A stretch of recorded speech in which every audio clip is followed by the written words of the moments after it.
চুলায়। মাংস রান্নাটা কিন্তু একদম সহজ। হাতে মাখিয়ে মসলা পরিমাণ মতো দিয়ে চুলায় বসিয়ে দিলেই কিন্তু মাংস রান্না হয়ে যায়।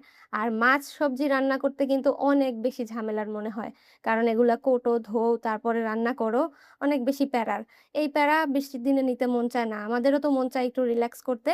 তো গরুর মাংস দিয়ে দিলাম রান্না বসিয়ে। আর এর মধ্যে ২ টা বড়, বড় নলিল ছিল। আপনারা অনেকেই জানেন আমি গরুর মাংসের আচার সেল করি। তো আমি কখনোই হাড় চর্বি আ সহ আচার বিক্রি করতে পারি না। সো সবসময় হাড় চর্বিগুলো আলাদা করে তুলে রাখতে হয় রান্না করে খাওয়ার জন্য।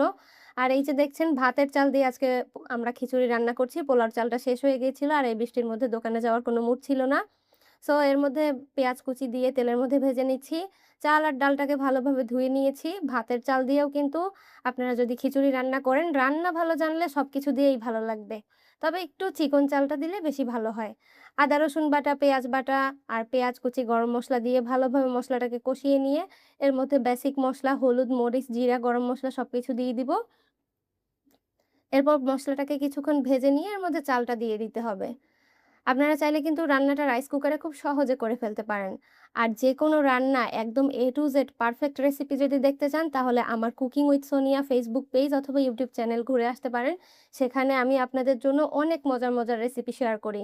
খিচুড়ি রান্নার মধ্যে একটুখানি কাঁচামরিচ দিবেন। দেখবেন যে এত সুন্দর একটা ফ্লেভার আসে। যারা ব্যাচেলর ভাই অথবা নতুন রাঁধুনি আছেন তাদের জন্য কিন্তু আমি সহজে রেসিপিগুলো শেয়ার করি। আর আজকে কিন্তু বৃষ্টির দিন, অলসতার দিন। তাই রেসিপিটা ডিটেইলসে না আপনাদের সাথে ব্লগ আকারে শেয়ার করলাম। আজকের বৃষ্টির দিনটা আমার খিচুড়ি আর গরুর মাংস দিয়েই কাটুক। জানি না বৃষ্টির মধ্যে অনেক অসহায় মানুষ কেমনভাবে কাটাচ্ছে। আপনারা চেষ্টা করবেন সবসময় খাবার যাতে নষ্ট না হয় আপনার ঘরে। ঘরের খাবার নষ্ট যদি না করেন, যদি একটা গরিব মানুষকে খাওয়াতে পারেন তাহলে দেখবেন মনের মধ্যে অনেক বেশি শান্তি লাগবে।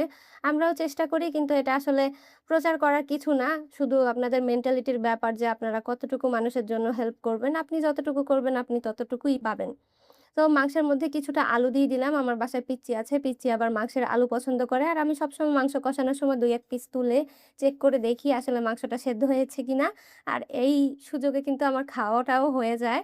সো এরপর পানি দিয়ে দিলাম ঝোলের পানি। ঝোলের পানি একদম টেনে আসলে তারপর গরম, গরম খিচুড়িটা পরিবেশন করব। খিচুড়ির সঙ্গে কিন্তু ভুনা, ভুনা মাংস ভালো লাগে। একদম ঝোলটা টেনে যাবে তারপর খিচুড়িটা পরিবেশন করবেন গরুর মাংসের সাথে। আর যদি বাসায় গরুর মাংস না থাকে তাহলে আমার কাছ থেকে একটা গরুর মাংসের আচার অর্ডার করে নিতে পারেন। গরম, গরম খিচুড়ির সাথে আচার দিয়ে খেয়ে উঠবেন। একদম ১ প্লেট খিচুড়ি খেতে পারবেন নিশ্চিত। আর এটা কিন্তু অনেক বেশি মজার। আজকে যেহেতু মাংস রান্না করেছি তাই আজকে আর আচার তেমন একটা নিব না। তারপরেও একটু আচারের তেল নিয়ে নিব উপর থেকে। আর গরম, গরম লেবুর শসার সাথে খিচুড়ি খেয়ে ফেলবো। আপনাদের নিশ্চয়ই এভাবে রেসিপিগুলো ভালো লাগবে। বাসায় ট্রাই করে দেখবেন। আর আপনাদের বাসায় বৃষ্টি হলে কি রান্না হয় জানাতে ভুলবেন না।